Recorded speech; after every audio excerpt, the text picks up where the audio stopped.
I think in one word, probably summarize it, it's to endure. I think if you can endure through tough times, you'll come out, you'll be incredibly happy with whatever happens. Today we're privileged to be joined by Alan Chow. Alan is a homegrown Perth boy who you've probably never heard of. And if not for this podcast, maybe you never would. Alan is the most humble business person I've met in my whole life. He's built a business through adversity from scratch into what I would describe as a small multinational empire, and you'd never know it. He doesn't speak about it, not because he's hiding anything. I think you'll find he doesn't speak about it because his identity is not tied to it. And there are so many lessons to learn from him. He's a very positive guy. You're going to find this out in a few minutes. Come and explore this with me. You'll love it. I love it. And I know you, Alan, started off at ground zero. Yep. And I'd love for you to tell me and share that story and pull that apart a bit. Yep. Before you do, who's Alan Chow? I was born in Hong Kong. I came to Perth when I was 2 years old. And my parents migrated here to Perth with basically nothing.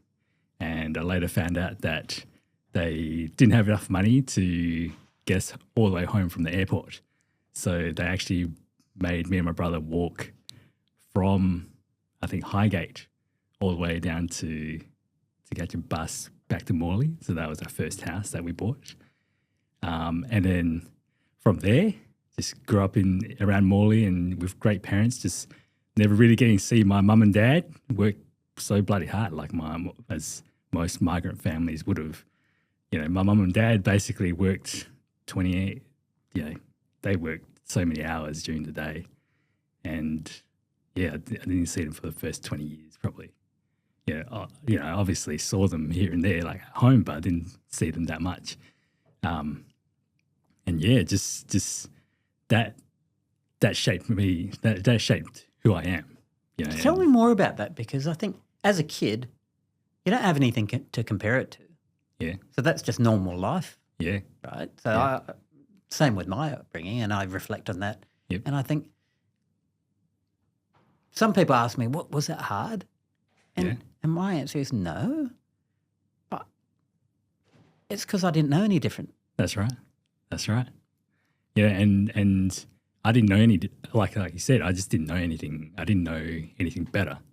And so at the time, I see my parents working hard, arguing about money all the time.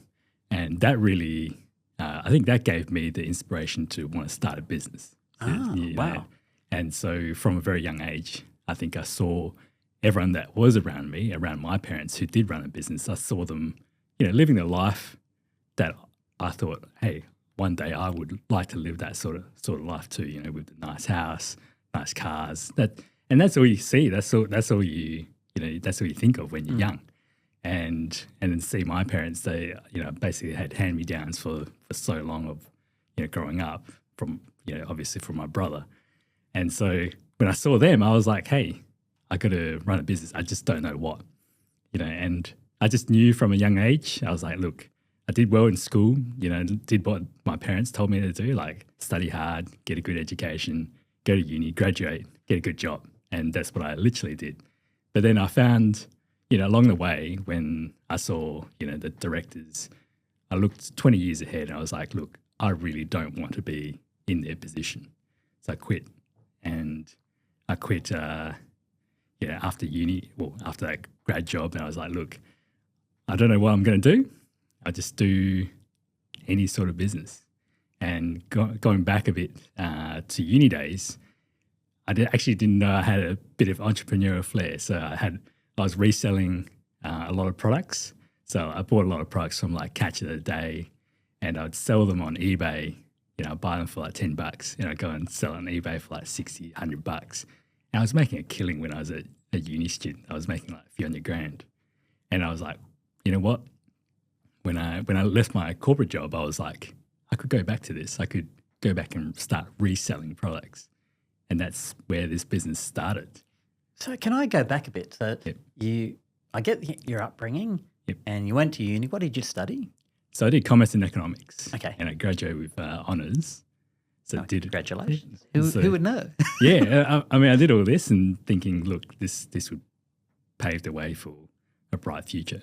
And it did. Like, don't get me wrong. Like, I still think, like that experience was wonderful.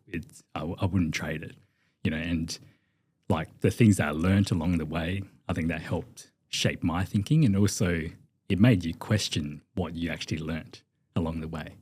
And so from there, still really thankful for it, and for the supervisors that taught me. They gave me some awesome connections, and I still keep in touch with. So you graduated uni Yep. with honours, Mhm. but you didn't go straight into business. Yeah, You got a corporate job. yeah. Tell me about that. So I worked in Tokyo for 2 or almost 2 years, and that was just hard work. Literally, just as an analyst job, probably putting in about 100 plus hours a week, barely seeing the light of day. And what actually happened was one of my best friends had a heart attack, and he survived and he was all good, but we both looked at each other. I was a big boy. I was at that time more than obese. I was 100 plus kilos. No.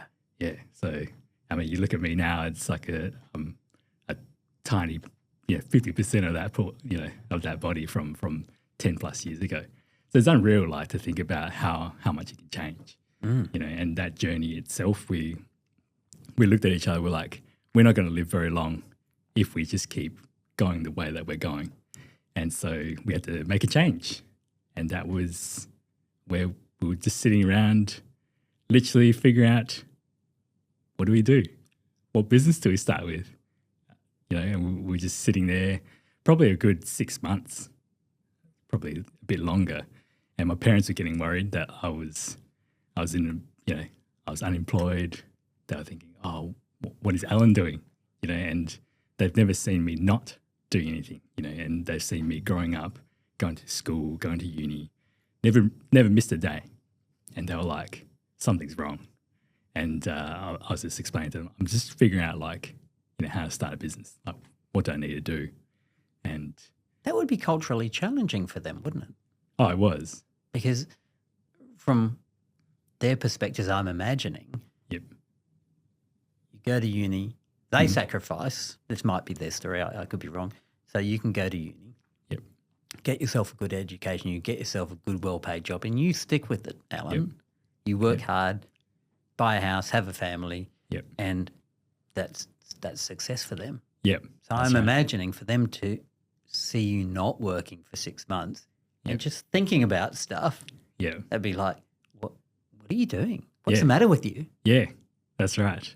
And seriously, when I told them that I was starting a business, I thought they were going to, kick and scream, and they were actually very supportive. I was very, very, very, very thankful to my parents after working so hard. And then I say to them, look, I'm giving up my corporate job. I'm going to start a business, but I don't know what I'm going to start in. And they were like, you know what, Alan, you've been wanting to do this since when you were really young. You go do it. Like, you're an adult and you go live your dream. And I was so amazed that they were so supportive of me wanting to start. And so they said, look, start in the room. So we started literally in my parents' spare room, and off we went. How old were you, Alan? So when I started the business, Yeah. so I would have been, so this is in 2013. So I was about 24. Yeah, 24, 25 or so. And I was amazed at the support that they were willing to give me, and they were helping however they could. And that meant living rent-free at home for a good period of time. And I didn't move out of home until I was 30, and I was very thankful for them to cover so many of my expenses, especially, living and food and all the other things, and all I had to really worry about was just getting the shipments out paying for my petrol. And that was really my own, those were my expenses during that time. It was unreal. I'm just so grateful for unbelievable parents.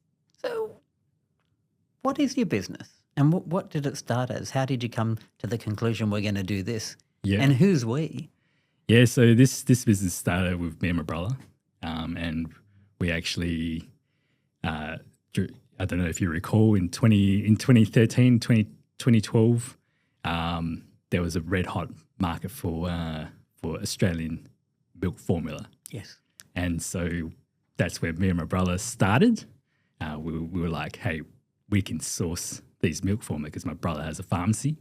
So he had a pharmacy and we could source these milk formula at wholesale prices.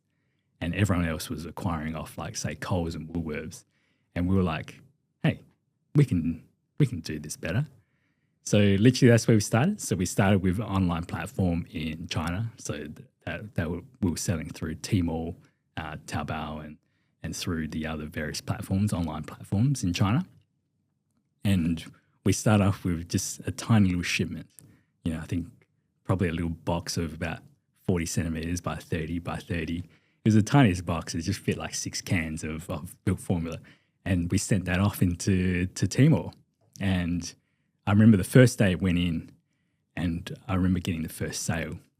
It was like an unreal feeling. Like we just made, some dollars while we were sleeping, and I remember like I was so happy that I was through the roof that I've managed to make $25 like per tin by someone doing the fulfillment for me, just sending it to their warehouse, and then the warehouse, whoever clicks on to buy it, then you collect payment. And I literally all I had to do was pack boxes. That was what I was doing. And so me and my brother, we just kept doing this for a while.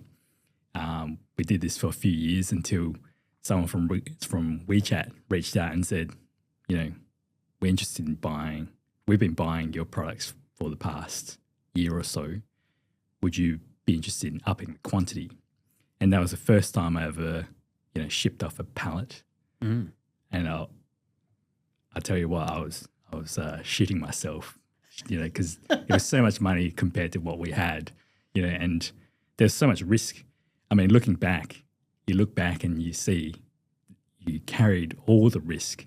You carried the risk of fronting the cost of the product, fronting the cost of the shipping, the logistics, the duties, and then if you get held up in customs, you pay for the bondage, you pay for all the holding cost.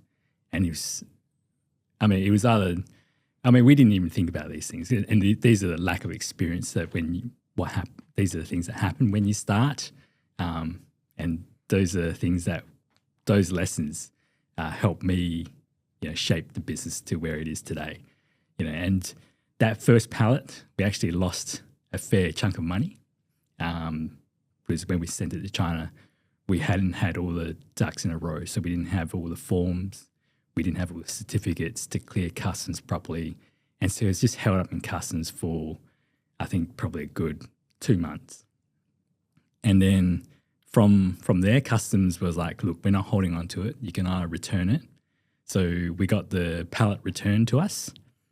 But then when it came back to Australia, we had to get it destroyed as well because it had already been through so much and you didn't know what conditions it was stored under. So we had to pay another $80,000 to destroy these products, and that was the first lessons of big exporting for us, a big export business at the time. So it was a pretty funny story, but not at the time. But we look back and it's like, those lessons have shaped us. Did you just say $80,000? Yeah, $80,000 to destroy. Wow. Yeah. That's a hit. Yeah. Did you have $80,000? No, we did not. So we started off with I think we had 200,000 and we had spent, a good portion on different inventory that we'd bought over time. We tried to start our own brand, which I'll talk more about in a sec. That was the first time, when you learn from all these gurus, you think, hey, I could start a brand. You know, you open up a Shopify account and you know, you think you can sell whatever under the sun, and it's not that easy. You know, to build a brand, it's very, very difficult. But I'll elaborate on that in a sec. But man, we didn't have $80,000, and we actually had to borrow from my parents to make, you know, pay for that destruction of the products. Also, just, you know, I had to work a second job at the time to literally make ends meet. And so that's where I was working a tutoring job. I was mentoring high school students, probably working, you know, I was working in the business from 8 to 5. And then from about 5:30 onwards, I would tutor to about 9, 10 p.m. I would tutor in a week, probably about 100 students. Wow. And, you know, this is just, you know, trying to make for the money to pay back my parents, keep buying stock. And What was the pressure like, Alan? Oh, it was unreal. Tell me about that, and how did it feel? Man, at the time, I actually don't know why I just kept continuing. I look back, I was like, man, this is hard work, you know, and to feel that pressure of financially, like, especially owing my parents and especially seeing them argue so much about money growing up, it was pretty heartbreaking, actually. Like, at times it was pretty tough seeing them and go, oh, they lent me this money, and then to work my ass off to try and pay it back between me and my brother, who had just started a pharmacy as well. He'd spent probably, close to $1 million in fit out. So he was already under the pump, and I was under the pump from, you know, trying to fulfill goods, trying to work a second job. Yeah, it was.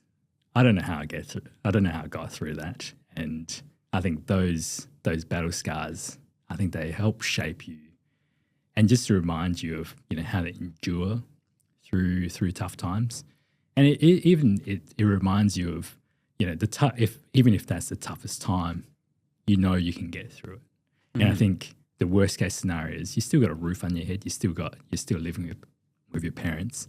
You know, there's not much, you know, there's far worse out there compared to what I have. And so it gave me perspective, and I think that helped me a lot in getting through those few years of, you know, making up for those lost products, lost goods. So when that happened, did your parents at any point say, Alan, maybe you shouldn't be doing this anymore? For sure. I've had plenty of those conversations with my mum and dad.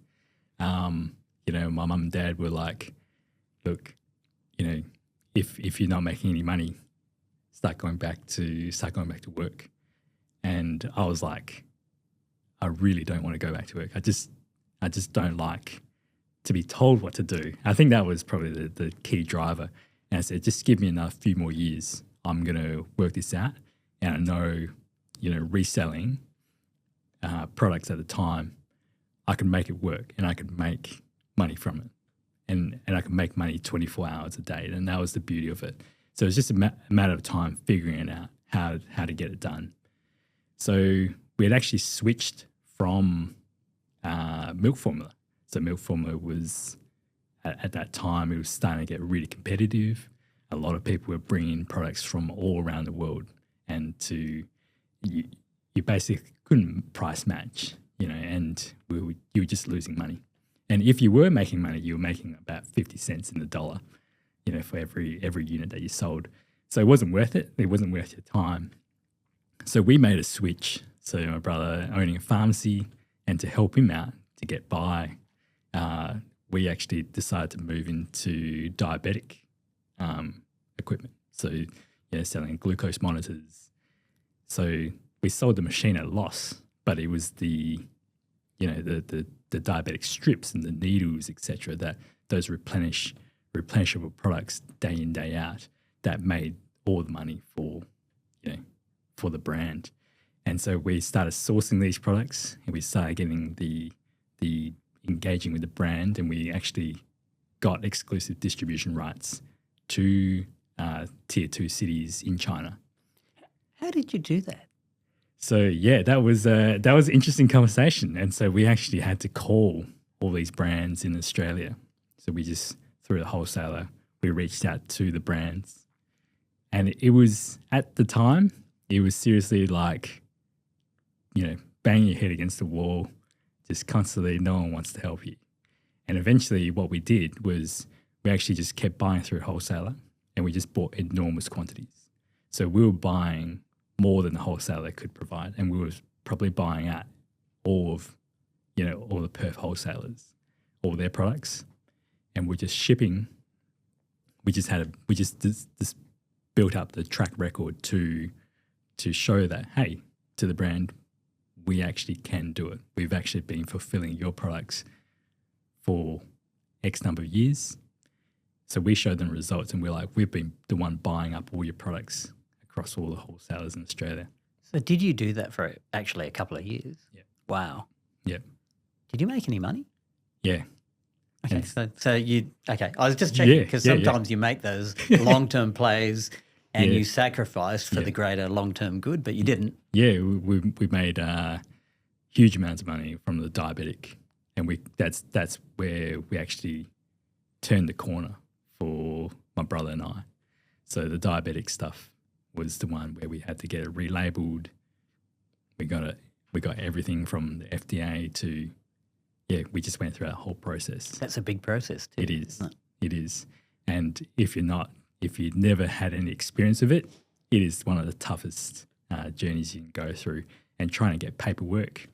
At the time, we were very, very fortunate that the wholesaler had all this paperwork, and we were just like, hey, are you able to provide us with the certificates? And they were able to provide certified copies of certificates. Then we had, so basically from all that time in China exporting milk, we learned what to ask for, how to ask for things, and how to start these conversations with brands, and how to get past gatekeepers. And that was the biggest thing. And those are the skills that I've learned over the years of how to get to the person that matters. And they're not trivial things, are they? Very easy to say. They roll off the tongue so easily. Yeah. But I bet you it took you years and years to did. actually get to a point where you could do it. Yeah, it did. So I've learned along the way to get past gatekeepers. One of the easiest ways is actually from a book that I read. This book has probably made me millions. It's a book called Never Split the Difference by Chris Voss. Mm-hmm. He was a FBI negotiator, and he talks about asking no questions. And these no questions, I just kept making deliberate mistakes to these brands. I was like, it's a bad idea to sell your products in China. And they would come back and they're like, no. And they just all of a sudden engaged in the conversation. I was like, is it a bad idea to do this? Is it a bad idea to do that? And all of a sudden they start coming out from the woodwork, and they're like, Alan, how about you do it like this? We can get you this product. And at the time I didn't realize that's, I had no idea. And, we just somehow managed to get all the right people to help us along the way. And so that was one of the brands that sells the diabetic machines and then sells the strips. And we just went from there. Wow. And that one brand, we then went with another brand. We then started moving to different diabetic equipment. And that's only the beginning of it. There's so many other brands that we work with that, it's the same process. We just kept repeating the same process over and over. So where are you today? So where are we today? Yeah, what's it look like? Give us a picture of what's the Alan Chow empire look like today. I know you don't like me saying things like that, but yeah, look, it's been a big journey. Like from starting from mum and dad's house in the spare bedroom, to moving to a warehouse in Welshpool. And that was a journey itself. And our current warehouse in Welshpool is too small. But we also have warehouses around the world that help us fulfill the products to the customer. So that has been a big journey in itself, learning how to manage and project manage these fulfillment centers whether they're in the US or Europe or in Germany and Japan. Those have been a unique experience that in terms of learning how to deal with people, and people in Germany are so different to those in Japan. People in Germany are very precise. They want precision, and they got to know, exactly to the T what it is, and if you don't specify it, it's basically a no. And yeah, we just took those same skills. I mean, I never had any experience with building teams from a young age. I've never been in those roles, and these are the things that you just learn to develop as you go, and as you build out your business. So, I mean, the main thing with the business was, I was very fortunate to have the right people around me, and also when I was tutoring, I'd actually met some unbelievable people who are mentors of mine, and they run, these big businesses themselves, and they actually gave me all the inspiration and the motivation to keep going. So all these people have shared their insights with me, teaching me about how to hire your first employee, to firing your first employee, to managing systems. And as you know, business is really just all about systems, building systems until they break, and then you got to go again and you rebuild a new system, and then and so forth. And literally we've gone with a software approach.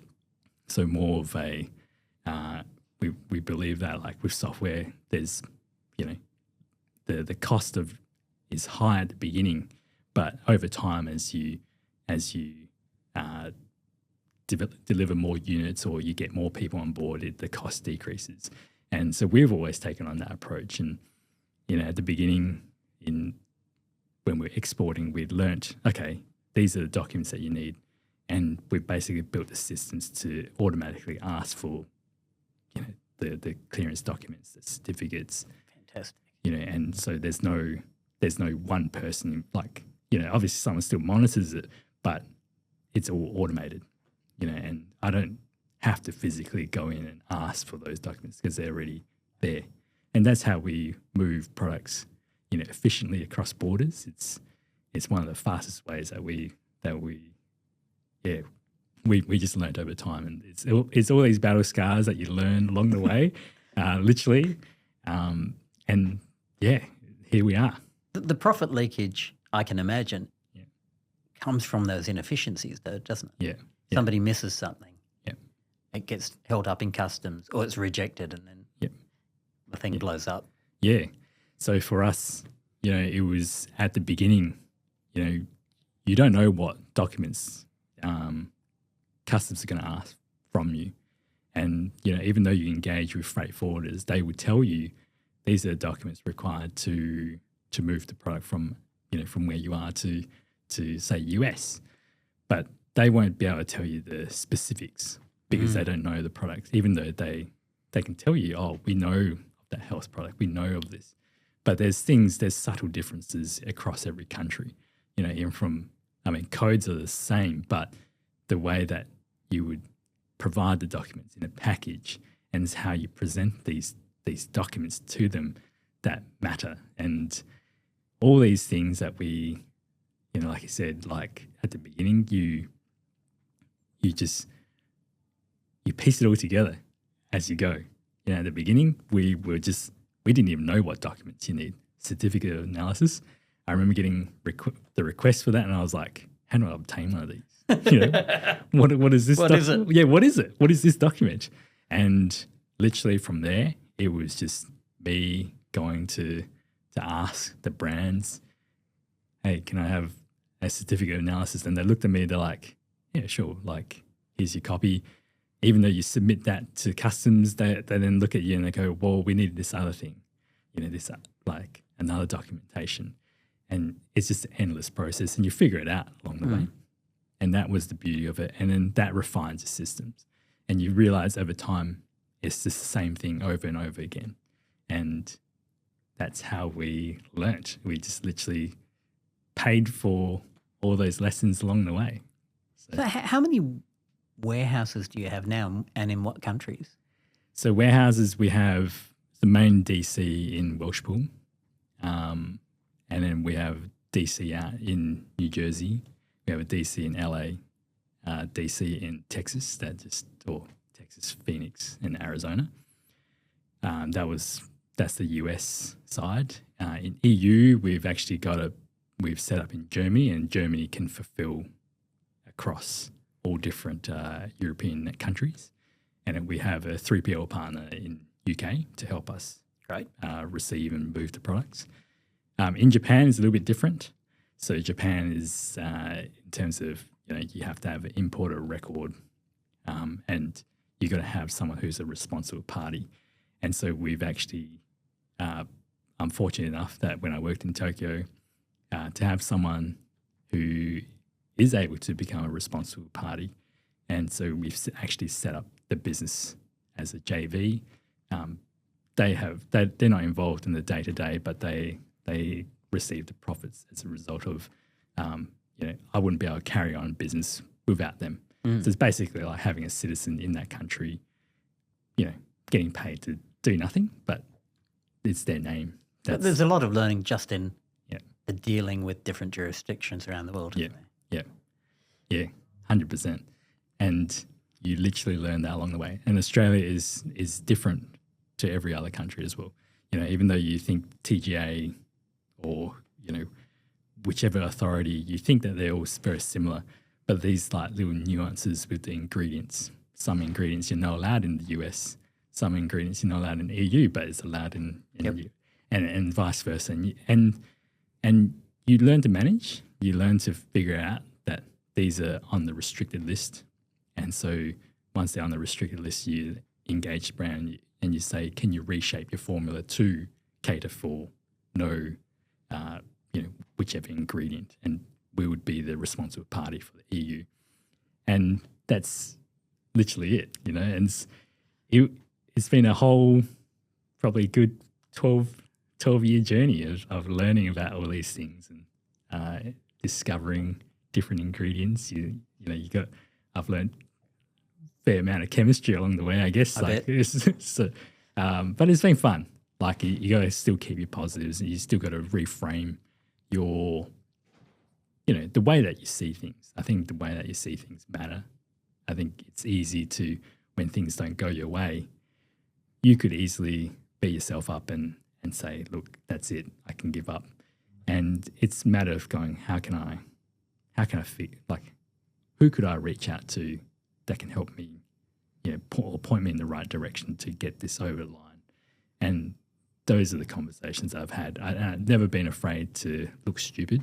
The amount of times that, reached out to freight forwarders, reached out to different lawyers, and they look at me and they're just like, you daft.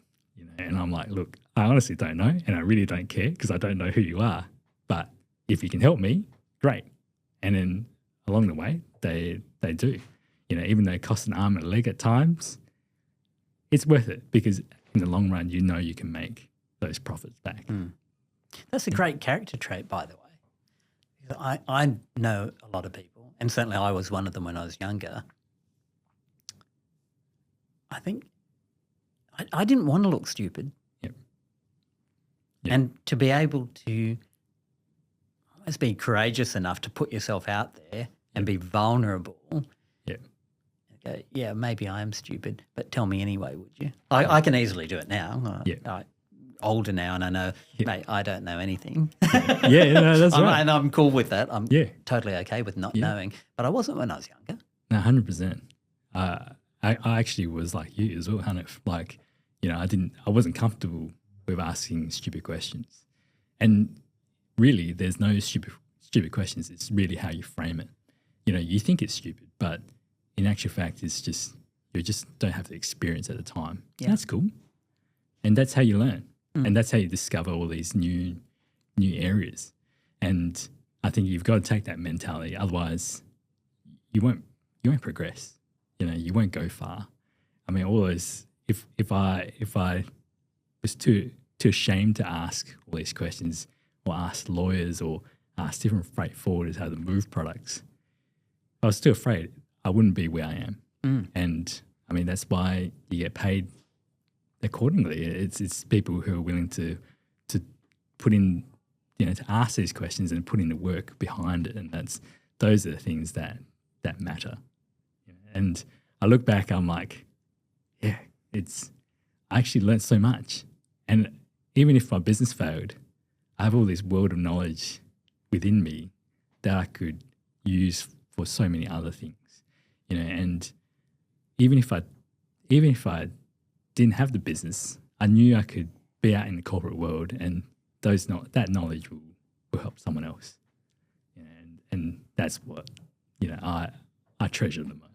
So if I were to summarize it, say for you, the value is in the learning. Yep. The money's just one outcome of Yep. many. Yep. Just happens to be. Yep. But the value is actually the learning. Yeah, for sure. And those learnings, like, it's allowed me to do so many things that I never thought was possible. So from the business, it's allowed me to go into property development. It's allowed me to go into so many different fields that I know I wouldn't be able to do if I was just working a 9-to-5 job. Especially, building out warehouses and, some of the developments that we do in the US with self-storage. Also here in Australia, we do some self-storage developments. These things wouldn't happen if I, was too afraid to ask and to ask for people, ask for help. And, I didn't know who to reach out to at the beginning. I didn't even know who to speak to. What do I do? And, I see a piece of land, but I'm not doing the work. I have to ask for the consultants to help me, guide me. And, and sometimes, you will look stupid. That's fine. I mean, it's not that they know who you are. And that's what you just have to remember, that you will eventually make it if you just keep putting your head down and learning and just asking away. And it's okay to screw up, isn't it? Because not everything works. That's right. I've had lots of things that didn't work. Yeah. Oh, plenty. I can tell you plenty of mistakes along the way, along growing the business, from hiring incorrectly, firing people incorrectly as well. That's also been another lesson. And products that you think that would do so well in a marketplace, but it doesn't, and it bombs. And sometimes you're stuck with, $250,000 worth of stock and you're just wondering, what do you do? What did you do? So what do you do? Well, what did you do? Because that's $250,000 is quite a bit. Yeah, it's a fair bit. And these are, and you find different alternatives.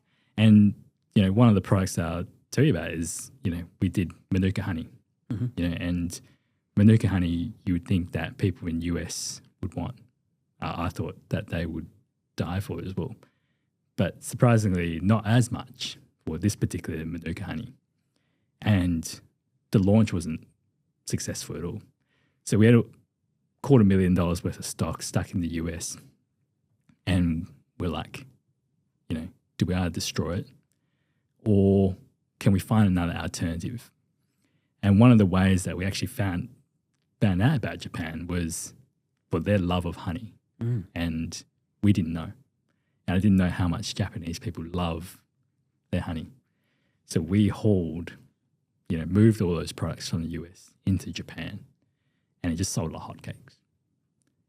And you would think, if it doesn't work in one marketplace, it's going to sell somewhere else. Yeah. And, that's what you do. And you literally try and find solutions to that problem. And that problem was, we have all this stock that's sitting there idle. You've got to learn to either suck it up. Sometimes you got to pull the pin and destroy the products. But I wasn't willing to give up on these products yet, because at the time, $250,000 was a lot to us. It still is. And somehow we just reached out to guys in Japan. We were like, would you be interested in taking, a container load of honey? This brand was never sold in Japan before, and we'll pay for all the marketing, we'll pay for the promotions. And luckily, with the way that Japanese people see or view honey from New Zealand, they view it in such a positive light. They view it as a health benefit. And so we went down that marketing route of, hey, this is this is best of the best. And yeah, we managed to clear out that amount of honey, but we also, kept selling that brand of honey. And it's just from just one little pivot.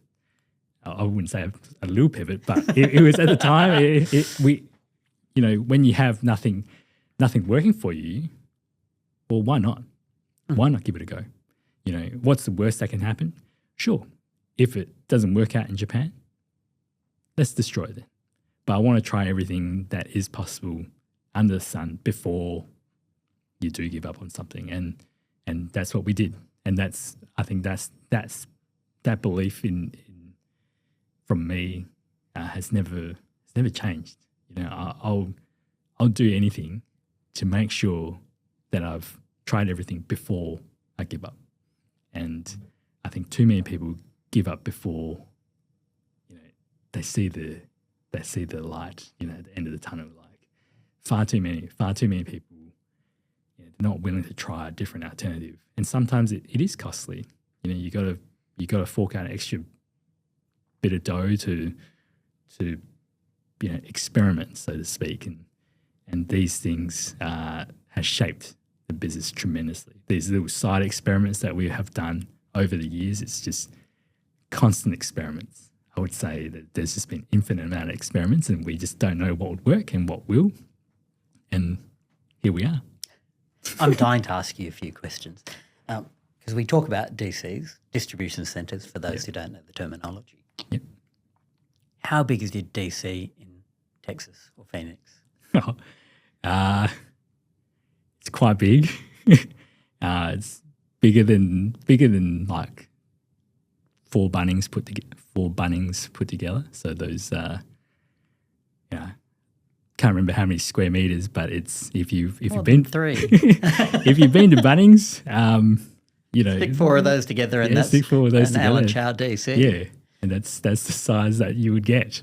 So rather large would be a generous descriptor. Yeah. I can't exactly tell you how big it is, but if you put Dude, that's huge. Yeah, it's huge. 4 Bunnings. Yeah. How many containers would you ship per year around the world? Oh, I know per week we would easily ship at least like 30, 40. But, mind you, 30, 40 containers, our products are like this small, and they're probably like, to describe to people, 10 centimeters by 5 by 5. Wow. And the amount of units that you fit inside a 40-foot container. And, it's so you're talking about millions and millions of units. Yeah. It's a decent concern. Yeah. And multiple brands? Yeah, a couple of hundred brands that we've engaged with around Australia and New Zealand. Very, very fortunate to be working and partnering with all these brands. Who would have thought? Seriously, 12 years ago, I wouldn't have even thought about doing what I'm doing, but you figure out and you learn along the way. And these skills, I'm grateful for those brands who saw, who believed in us at the beginning, because not many people do. When you make that many mistakes, I'm sure brands, would very quickly give you the finger. But I'm lucky that these brands that when we were starting, they were starting off too, and they didn't have much room for mistakes. And we just worked together. We just kept working at it. And some of these brands, they've made it on the news, and they've cashed out. They've been sold to huge private equity firms, and I look back and I'm so thankful to them, because they just worked with us continuously and they didn't question at any point to say, Alan, we're not going to work together because you stuffed up too many times. And I seriously did. Or I should say we stuffed up many times, but they still kept with it, because we were figuring out, okay, labelling for UK is different to EU, and an EU is different to that of Japan. But these are brands that just want to sell in Australia. And a lot of the brands that we have worked with, they just aim for Australia. They just aim to sell, in the Coles and Woolies or Chemist Warehouse or wherever. And, for them to say, we would never have had the opportunity to make it to the US or to these global markets. I think they're incredibly thankful. They're like my best friends as well, that because we've come along a long way together. That's quite extraordinary. So you've actually, starting from nothing in your parents' garage, had developed a business where you've helped other brands nationalise or internationalise. Yep.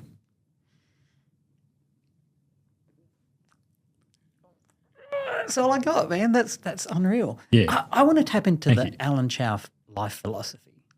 Yep. What is your life philosophy? I've got some opinions. I'll keep them to myself for the moment. But how do you view life? How do you view your life? It's a good question. From where I began to where it is now, I can honestly say I'm deeply indebted to my parents. But it's also the gratitude of knowing that we came from a hard beginning, and that has helped shape me along the way. I didn't grow up with much, and I think the first time I ever got something new was, I think, when I was in high school. And so that you don't need a lot to get ahead. But I think for me, the way that I view life is, I think in one word, probably summarize it, it's to endure.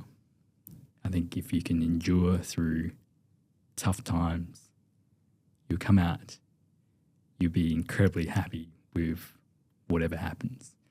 And these tough times, I look back, I'm so thankful for them, for those tough times, because, like for me, it's such a wonderful feeling to go, hey, I've made it through that. Like my younger self made it through all that to be where I am.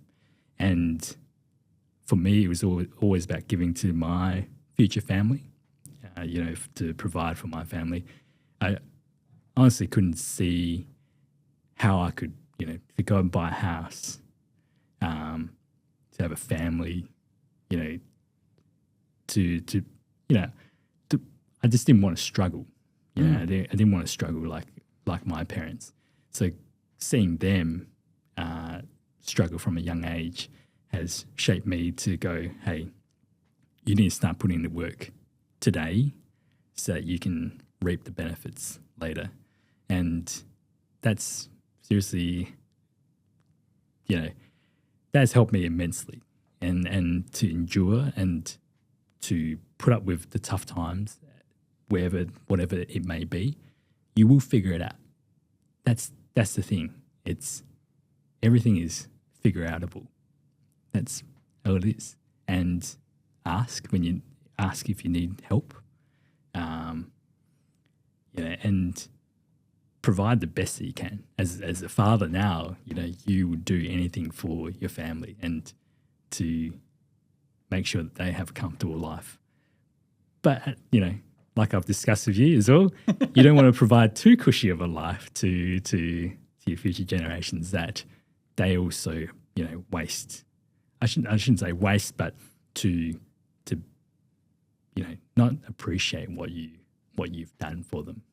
Share your thoughts on that, because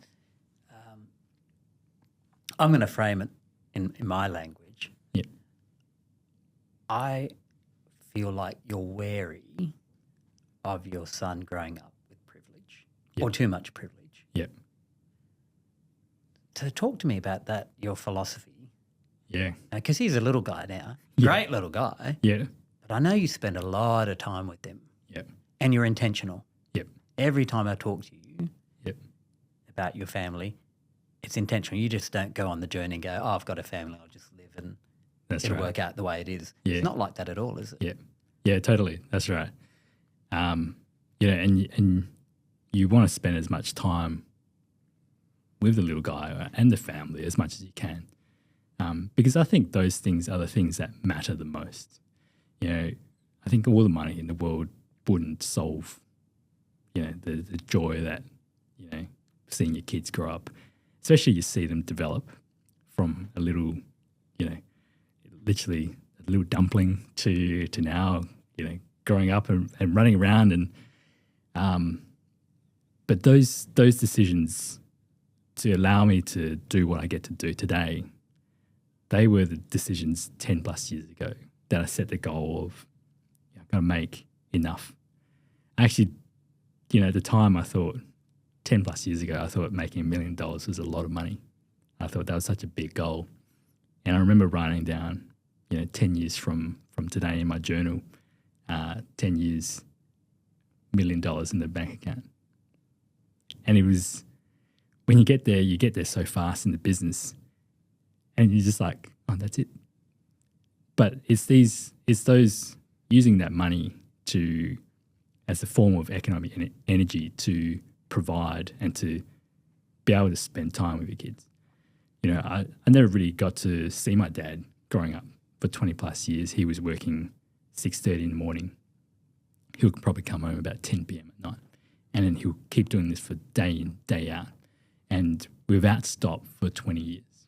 And when I saw my dad, I was like, that is unreal to do what you did, running a barbecue shop for so long to make sure that my brother and I got through school, go to uni, do all the things that you've asked us to do, to provide and making sure that we never felt poor. You know, and I know that he struggled a lot because he was working that many hours. And my mum was a seamstress. She worked at home to make sure that we stayed on track. And because of my mum staying with us, I'm really close to my mum in the sense that we'll talk about anything. And I want that the same with my son. You know, the way that, you know, I saw my mum, you know, guiding me along the way. I want to be there growing up for my son. And, you know, if there's other kids along the way, then I want to be there for them along the journey. And that to me is what I strived for 10 plus years ago, knowing that I didn't get to see my dad growing up.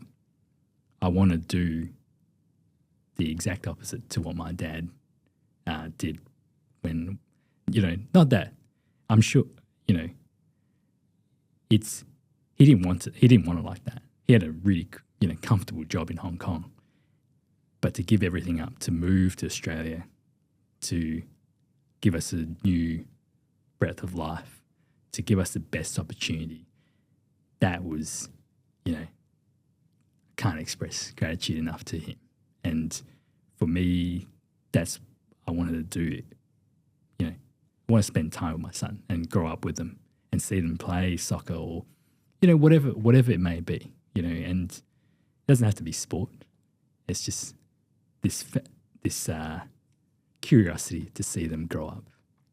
Is there anything that scares or concerns you about not being there for your son? Yeah, for sure. I think,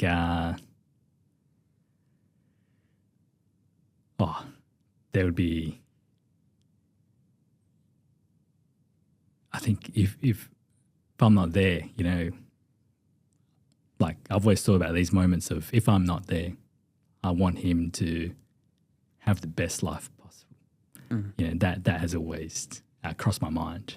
You know, I realize that so many business owners, you know, it only takes, you know, one day, or I shouldn't say one day, it's the accumulation of a lot of events over time that you see them all of a sudden have a stroke and they're no longer available, you know, for the business, but importantly for the family.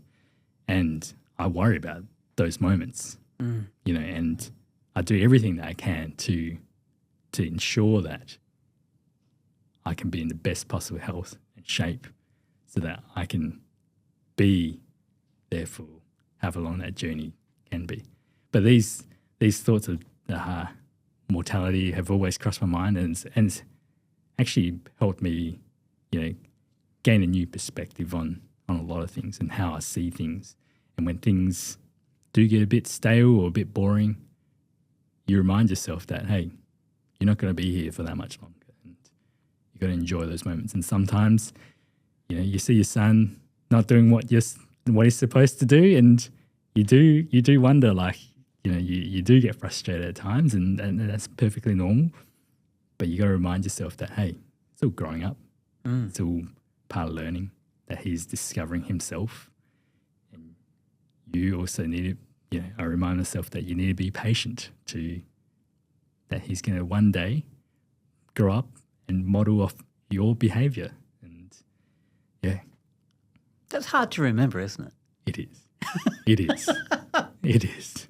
I mean, as a parent, I do look at myself and go, why did I do that? Yeah. Or sometimes I think, now come to think of it, I was probably a bit like that when I was a kid too. Yep. Yeah, for sure.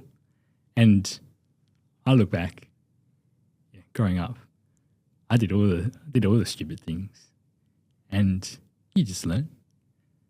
Someone says, you don't die. You're good. You'll figure it out, and that's how it's always been. I think perspective for many business owners, it gets lost because you do get lost in the weeds. Yep. And consumed by what you consider are problems. Yep. And sometimes nobody's there to pull you up, to come up for a breath. Mm-hmm. I heard a great expression the other day. I don't know who said it to me, but it stuck with me. They said, when you're healthy, you've got 100 problems. When you're sick, you've only got one problem. Yep. And that's so true when you stop and think about it. When you're really crook and you feel, I'm going to die. Yep. Actually, you're not worried about anything else at all. That's right. So it's so true. You go, well, there's a bit of perspective. Yeah. And you're right. We aren't going to be around Yeah. for that long in the scheme of things. So time is precious. What are you going to do with it? That's right. And so, I'd spend as much time as I can with my little guy. I spend a good portion of my week, probably a good 5 days of my week, and bar 2 days of the week with his grandparents. And that's for my parents to remain active. They're both retired. So my in-laws and my parents are both retired now. And, I want them to also enjoy, their time. Seeing that, you don't have to discipline. They see it as fun now. They have that. They don't have any burden, to see, or that pressure to make sure we grow up well. That's on us. That's, and they always remind me, like, spend as much time as you can, and just share your lessons with him, and he'll be well on his way. And these things, I think they matter so much. You want to be there as much as you can. And like you said, you're going to be consumed in business. But one of the things that I have learnt managing the business is, when there's something that's taking up so much of your time, you've got to learn to hire someone to take care of that role, or delegate that role to someone else. And that has always been how I've managed the business. I'm not as involved. I'm very fortunate that I've got a good team around me, but that has come with time, and that has come with learning that I spend too much time on, say, one particular task, and I don't want to be the person who breaks the business because they're all waiting for me to get that done so that the shipment can go off or whatever it may be. So don't be the bottleneck. Yeah, don't be the bottleneck, and try and build the business so it's not fragile. So that I always think about how to break my own business. Think about how to make it anti-fragile so that it's not just me having multiple points of failure. And if it does, it happens. Businesses will. Things don't often go your way, more often than not. But that's management, isn't it? That's why you have management in business. That's right. Whether it's you or someone else or a team, because business is imperfect. That's right. And you Yeah. have a system today and it works today. Tomorrow the business is different and the systems don't fit anymore. That's You've right. got to redevelop it. Yep. I think sometimes my team gets frustrated with me because the iterations of, no, can't do it like that anymore, or Yep. redo the system again. Yeah. Okay, yes. Yeah. But they don't, the funny thing is they don't see it that way. You know, as I think back to my time when I was working as in corporate, I never understood what my directors were doing. They'd always be out and they would be out. What I didn't know at the time was they were trying to earn business, so that when they earn business, you have work to do so that you can feed your family or whatever your lifestyle. But you don't understand that when you are as an employee and all the seniors above you are trying to earn business so that for you, so that you can provide bread on your table. But all these perspective has only changed when I ran my own business, and I was like, I didn't realize how selfish I was to think that there's inconveniences with business, like what your seniors are trying to do, or like you said, Hanif, like you're always trying to redesign the system so that that in the future you can cater for those demands or all those surges in whatever it may be. And it's important for the team to be able to understand, what you're trying to do, and it's difficult because sometimes they can't see, they go, it's so inconvenient to learn a new way of doing a system. But you got to remember that what you do today affects you 10 plus years from now. 100%. But you can't see that today because you think, today we're doing really well. You're profitable.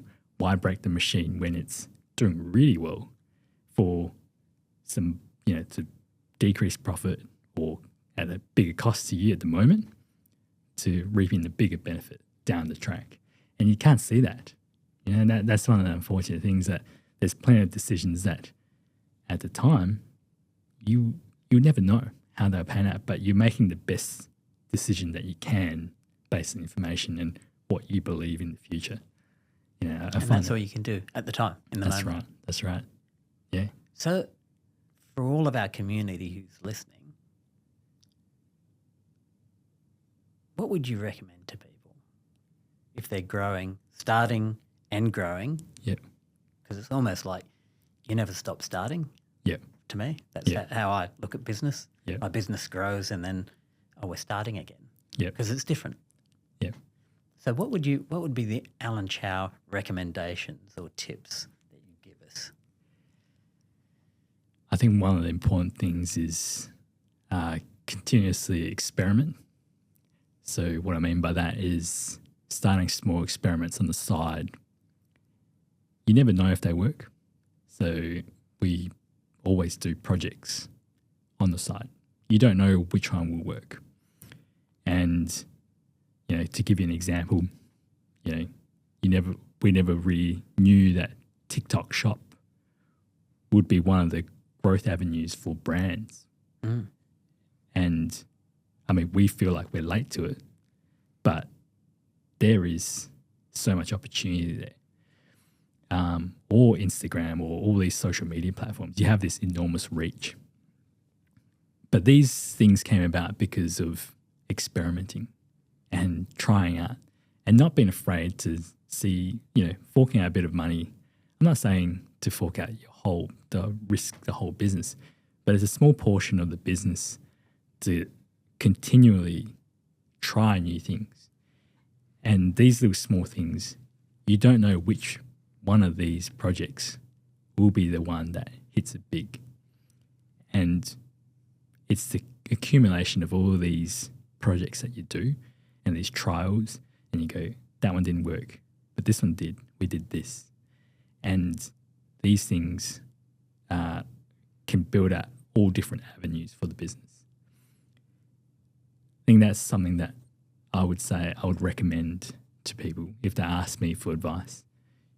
Don't risk the whole business, but risk an amount that is comfortable for you, that you're willing to experiment with, and see if it works. Do some research on whatever it may be. Do due diligence, and you just might find a whole new pathway for your business. And our business is evolving as a result of this. Now we're experimenting with YouTube, experimenting with TikTok. So experiment. Yeah. That's it. That's the big thing. All right. Alan, thank you so much. It's such a pleasure talking to you and learning your philosophy and what you've done over a period of time. Thank you. And it's even cooler to know that you're a Perth boy. Yeah. Thanks, You're Alan. like one of us. Yeah. Yay. Yeah. Yeah. Thank you. And you're like the unsung multinational in the room. Thanks, Hanif. You're welcome. Thanks for coming on, man. No, thank you. Appreciate your time. No, thank you for having me.